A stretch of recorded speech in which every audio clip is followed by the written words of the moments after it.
اللهم ارحمنا بالقرآن. Assalamualaikum warahmatullahi wabarakatuh. Alhamdulillah wa kafa wa salatu wassalamu ala rasulil mujtaba amma ba'd.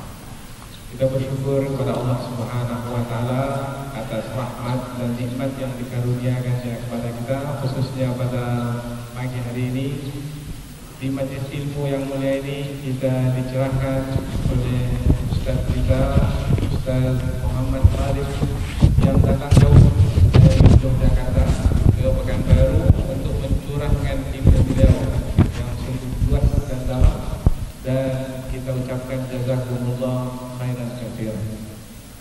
Kemudian tidak lupa bersalawat dan bersalam kepada Rasulullah SAW sebagai kewajiban kita kepada Rasulullah yang diperintahkan oleh Allah Subhanahu wa taala. Ya ayyuhalladzina amanu sallu 'alaihi wa sallimu taslima. Para hadirin dan hadirat yang dirahmati Allah,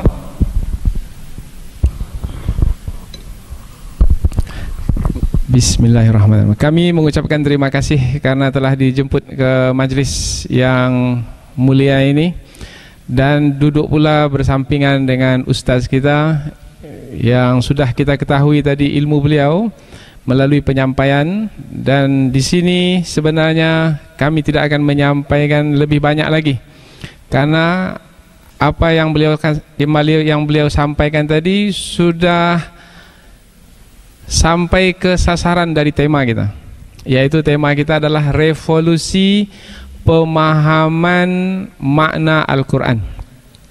Kalau bahasa Arabnya Tsauratu Fahmi Ma'anil Quran. Kalau disebut Tsaurah, revolusi, bermakna ini geraknya gerak cepat ini. Bermakna jangan lambat-lambat lagi. Setelah ini langsung ambil Al-Quran dan gali apa makna yang terkandung dari Al-Quran. Tapi untuk menggalinya bagaimana? Tadi sudah disebutkan 60 mesti dikuasai, 60 cabang ilmu mesti dikuasai. Kalau tidak, kata revolusi itu terpajang di situ saja. Sementara kata revolusi itu mesti diwujudkan di alam kehidupan kita ini.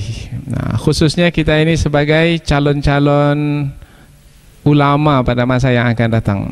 Karena calon ulama itu banyak datangnya dari Usuluddin, dari Fakultas Usuluddin, insyaallah. Tapi jangan sedih pula, Fakultas Syariah pun juga demikian. Ini hanya untuk spesialisasi di dunia perguruan tinggi saja. Ada Usuluddin, ada Syariah.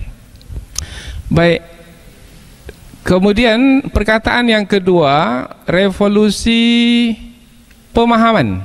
Nah, kalau disebut kata pemahaman, ini apabila berkaitan dengan Al-Quran, kita tahu Al-Quran itu adalah firman Allah. Yang mengetahui firman Allah dengan sempurna adalah Allah Subhanahu wa taala. Kemudian firman Allah itu diturunkan ke bumi ini untuk menjadi petunjuk bagi kita. Dan Allah pula telah memberitahukan tentang pemahaman firman-Nya itu kepada Nabi Muhammad dan memberitahukannya pula kepada kita.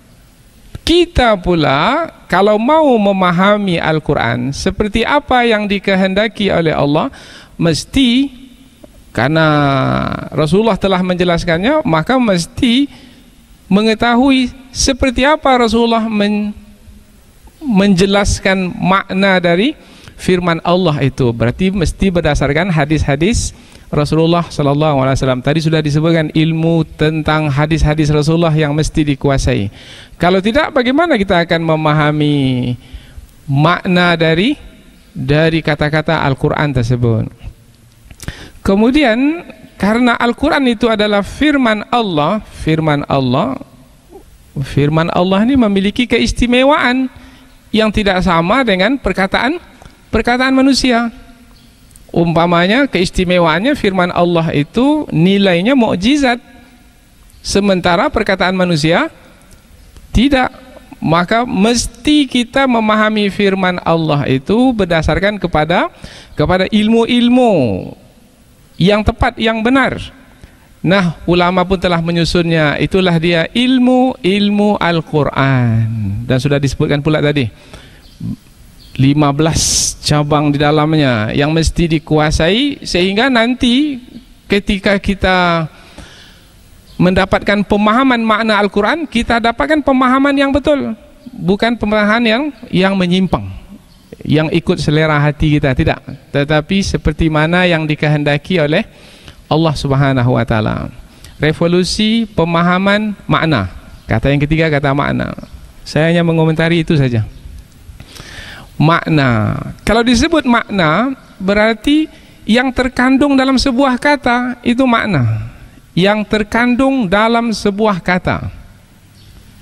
Kalau Al-Quran itu kata-katanya adalah Arab, karena ia berbahasa Arab, bermakna mesti memahami makna kata itu melalui bahasa Arab, tidak bisa melalui terjemahan. Yang terjemahan itu dari bahasa, kalau terjemahan bahasa Indonesia dari bahasa Indonesia, kalau terjemahan itu bahasa Inggris dari bahasa Inggris. Tidak akan mungkin kita bisa memahami makna kata dari bahasa selain bahasa Arab. Lalu kesimpulannya, tidak akan mungkin kita bisa mendapatkan pemahaman makna kata tanpa bahasa Arab. Maka belajarlah bahasa Arab. Ada nahwu, ada saraf. Tadi sudah disebutkan. Tambah lagi, yaitu di dalam bahasa Arab itu ada sastra, ada balaghah, ada al-bayan, ada al-ma'ani, ada al-badi'.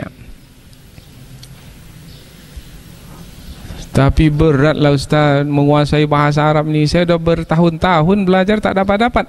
Kalau begitu jadi pendengar sajalah. Yaitu orang yang mendengarkan pengajian apa? Pengajian Al-Quran ditafsirkan. Tapi kalau mau menjadi penafsir Al-Quran, sehingga kita ini dapat memahami makna Al-Quran itu sendiri, maka seperti yang Ustaz kita sebutkan tadi, 60 cabang ilmu mesti kita kuasai. Satu saja tak menguasai, nanti akan menyimpang. Kemudian revolusi pemahaman makna Al-Quran. Kalau disebut Al-Quran itulah firman Allah yang diturunkan ke muka bumi ini sebagai petunjuk.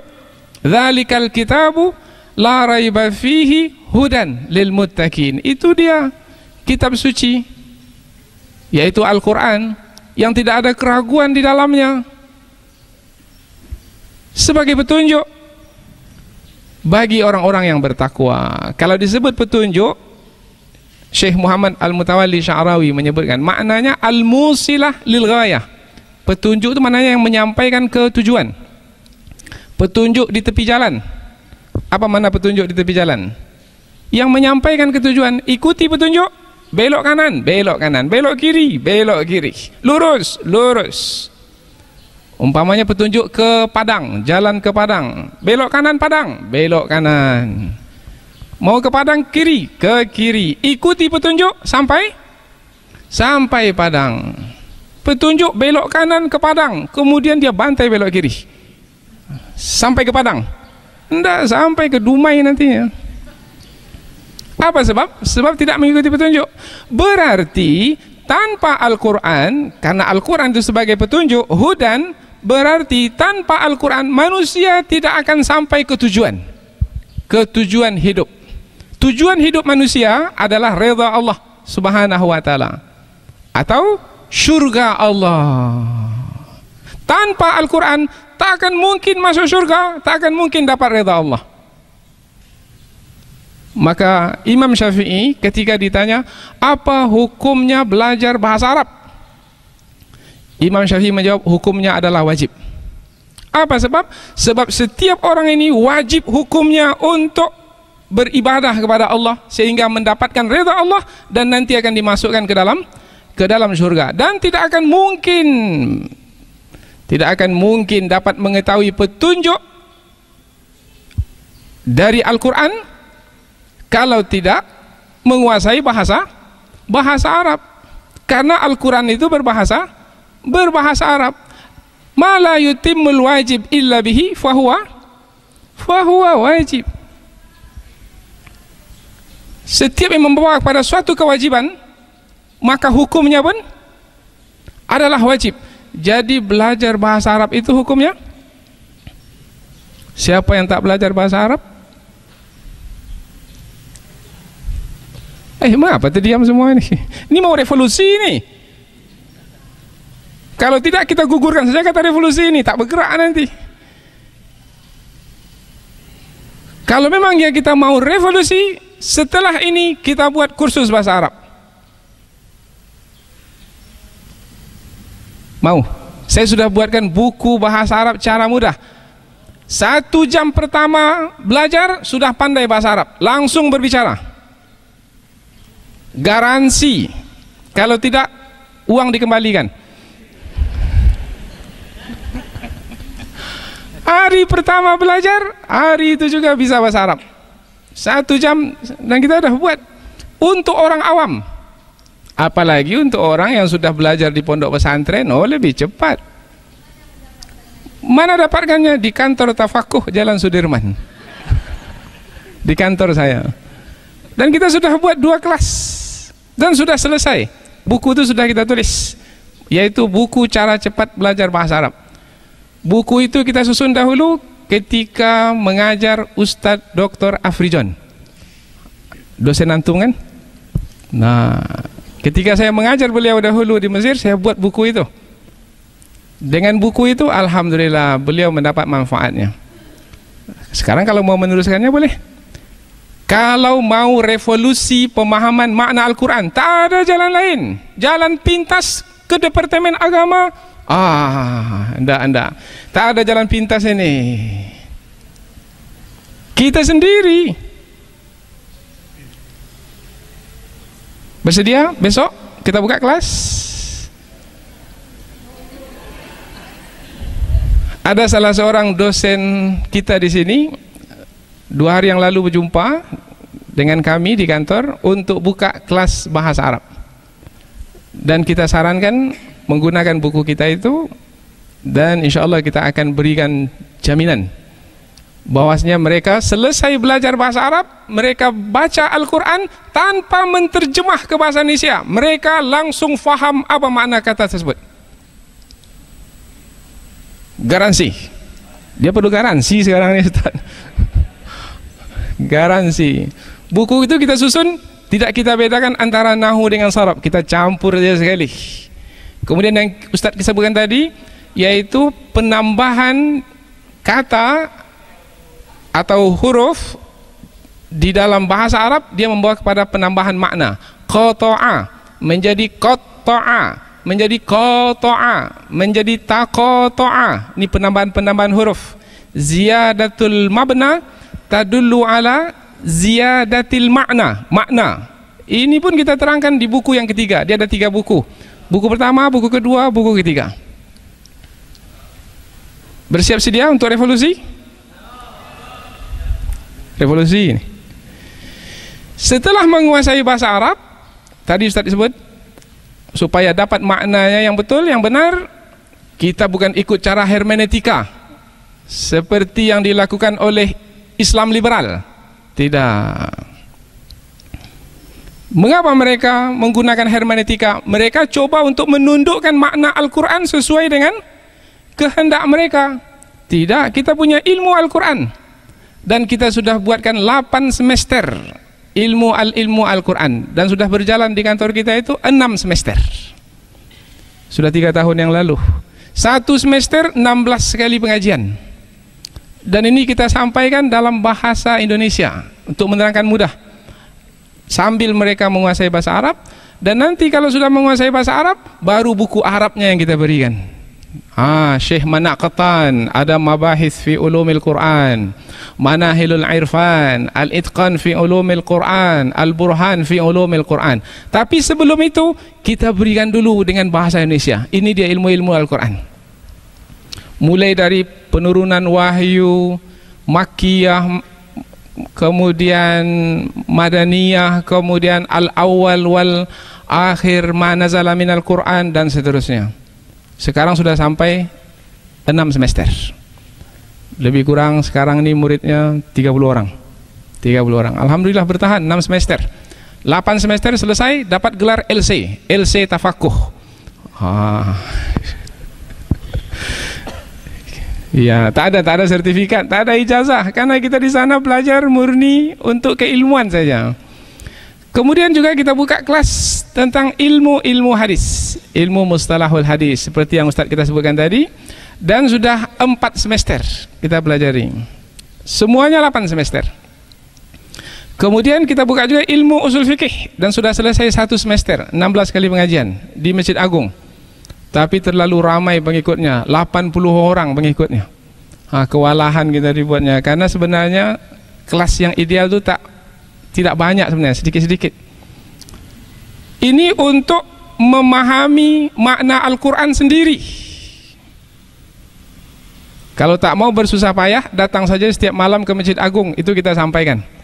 Atau duduk saja depan televisi di RTV itu memang tak perlulah pandai bahasa Arab, dengar saja. Karena kita menyampaikannya tidak dengan bahasa Arab, tetapi kita akan menjadi penada saja, penerima saja, dan tidak pernah bergerak sebagai yang mencari pemahaman dari makna-makna Al-Quran. Sementara makna Al-Quran itu sangat banyak sekali. Andaikan 7 laut dijadikan tinta untuk menulis ilmu Allah, habis yang 7 laut itu, diganti lagi yang seumpama dengan itu, tak habis ilmu Allah itu tertulis. Jadi kalau kita bergantung kepada orang, sedikit dapat ilmu.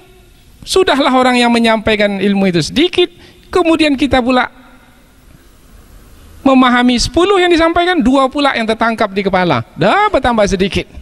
Yang 2 pula, 1 disalahfahami pula memahaminya, lah tinggal 1. Yang 1 pula tak terpakaikan dalam hidup, dah tak ada maknanya. Maka gerak sendiri. Buku-buku jangan risau, sekarang sudah ada buku di iPad. Ini 20.000 buku di dalam ini sekarang. Tadi Ustaz kita minta Al-Quran Departemen Agama, tak perlu susah, buka saja, tekan ini 1, keluar 1 Al-Quran di sini. Berapa harganya? Itu Ustaz Malik yang punya kerja lah. Mudah sekali sekarang ini. Tafsir, Allahu Akbar, hanya 3 menit dapat 1 tafsir. Mau tafsir apa sekarang? Tafsir Ibnu Katsir, tekan install, tak sampai 3 menit keluar tafsir Ibnu Katsir. Tafsir yang terkini, tafsir As-Sa'di umpamanya, tekan saja, terinstall. Tafsir Sya'rawi, tekan, install. Tak perlu bayar, gratis, majanan. Tapi mesti faham bahasa Arab lah. Tak faham apa yang mau dibaca nanti, wow aja nampak semua nanti kan. Bahasa Arab, usul fikih sudah 1 semester, tinggal lagi 7 semester lagi. Mengapa perlu kita ajarkan usul fikih ini? Supaya nanti ketika ayat-ayat berkaitan dengan hukum tidak salah dalam memahami, karena kita sudah punya bekal. Untuk melatih diri, kita lihat-lihatlah tafsir-tafsir para ulama yang lain. Kita lihat tafsir Imam Ibnu Katsir, kita lihat tafsir At-Tabari. Dari sisi bahasa kita lihat tafsir Al-Alusi, kita lihat tafsir para ulama yang lain untuk melatih kita. Sampai waktunya nanti 20-30 tahun, kita jadi ahli tafsir lagi. Karena untuk menjadi ulama itu tidak instan, tidak bisa cepat begitu saja, tidak. Sekarang ada metode 8 jam pandai menterjemah Al-Quran. Ya, 8 jam ya. Kita tak percaya. Untuk menguasai makna Al-Quran, apalagi sekarang banyak sekali terjemahan Al-Quran, terjemahan harfiah, kata per kata, seperti yang disebutkan tadi. Itu bisa menyimpang jauh. Bahaya sekali terjemahan secara harfiah ini. Adik saya dosen di sini, dosen Usuluddin, Ustadz Dr. Masyhuri Putra. Tesis beliau itu adalah bahaya terjemah harfiah Al-Quranul Karim. Bahaya, berbahaya menterjemahkan Al-Quran secara harfiah. Karena banyak terjemahan itu fatal. Dia berakibat kepada perkara yang bertentangan dengan apa yang dikehendaki oleh Allah Subhanahu wa taala, oleh agama Islam. Maka beliau tulis satu tesis dan sudah selesai. Alhamdulillah. Paling tidak terjemahan harfiah itu adalah memandulkan makna yang terkandung dalam Al-Quran. Apa makna memandulkan ini? Tak berkembang. Kalau wanita itu dia mandul, dia tak bisa melahirkan anak. Terjemahan harfiah itu dia tidak akan bisa melahirkan pengetahuan-pengetahuan berikutnya, tak bisa, sebab dia itu mandul. Berarti pilihan sekarang ini adalah kalau mau ya revolusi pemahaman makna Al-Quran, bahasa Arab, ilmu Al-Quran, ilmu hadis, usul fikih, dan ini semua sudah kita ajarkan. Dan satu lagi, ilmu akidah, sahihul akidah. Kalau akidah tak betul, meskipun pandai Al-Quran dengan ilmu-ilmunya, pandai hadis dengan ilmu-ilmunya, hebat dalam menggunakan usul fikih dan apa saja yang berkaitan dengan hukum di dalam Al-Quran, tetapi akidahnya tak betul, maka ia tidak akan melahirkan pemahaman yang betul. Karena pemahaman yang betul dari seseorang, buah dari akal fikirannya adalah datang dari akidah yang betul. Itulah sekedar ringkasan dari tema kita ini dan sebagai menyimpulkan apa yang telah disampaikan oleh Ustadz kita tadi. Sekarang bukunya sudah ada di sini. Kurikulum yang kita sebut tadi 8 semester dan 1 semester itu 16 kali pengajian sudah kita sederhanakan. Dan yang memformat ini salah seorang dari sahabat kita dari Solo, yaitu Ustadz Junaidi. Ustadz Junaidi ini dia memiliki 12 tim untuk menyederhanakan ilmu-ilmu keislaman melalui software-software yang beliau sebut sebagai Maktabah Al-Kubra. Maktabah Al-Kubra. Jadi sekarang ini sudah mudah sekali sebenarnya untuk memahami Al-Quran. Ini sekedar penyampaian. Tinggal lagi kita bertanya pada diri kita masing-masing, siapkah kita untuk menjadi revolusioner? Ats-Tsauri. Siapkah kita ini untuk yang bergerak cepat memahami Al-Quran? Karena pada masa sekarang ini masyarakat kita, bahkan dunia, sedang menanti pemahaman makna Al-Quran yang benar untuk menyelesaikan masalah ini.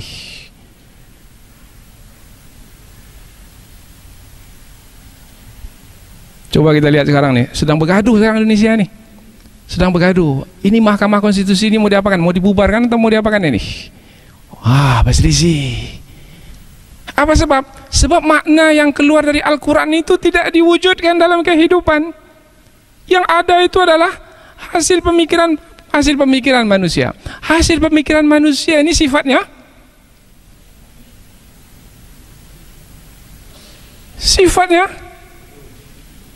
belum tentu betul. Wa ma utitum minal ilmi illa qalila. Dengan ilmu yang sedikit buat undang-undang, buat konstitusi. Yang semalam dibuat, sekarang ini diamandemen.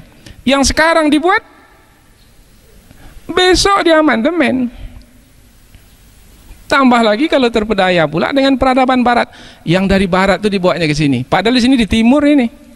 Akhirnya barat di timur kan? Sudah hilang arah sudah. Lalu bagaimana caranya? Tak ada jalan lain. Kembali kepada Al-Quran. Dengan Al-Quran berubah wajah dunia pada masa dahulu. Dengan Al-Quran pun akan berubah wajah dunia pada masa sekarang. Mau cepat? Revolusi. Dari mana mulai? Fakultas Usuluddin UIN Suska Pekanbaru.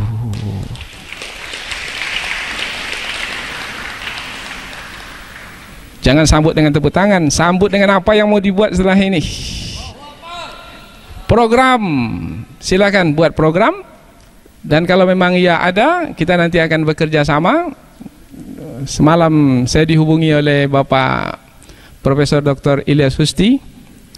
Maka insya Allah dengan kerjasama ini kita bisa melahirkan para peneliti dalam ilmu Al-Quran, dalam kajian-kajian Al-Quran, sehingga tema kita pada hari ini betul-betul sesuai untuk menyelesaikan masalah kita pada hari ini. Mungkin cukup sampai di sini apa yang saya sampaikan ini, dan sebenarnya majlis ini lebih ditujukan kepada Ustadz Muhammad Talib, karena beliau ini punya kepakaran dalam bidang keilmuan Al-Quran ini. Saya di sini hanya sebagai pelengkap saja sebenarnya, mendampingi beliau. Maka banyak-banyaklah tanya kepada beliau, karena beliau nanti akan pulang ini.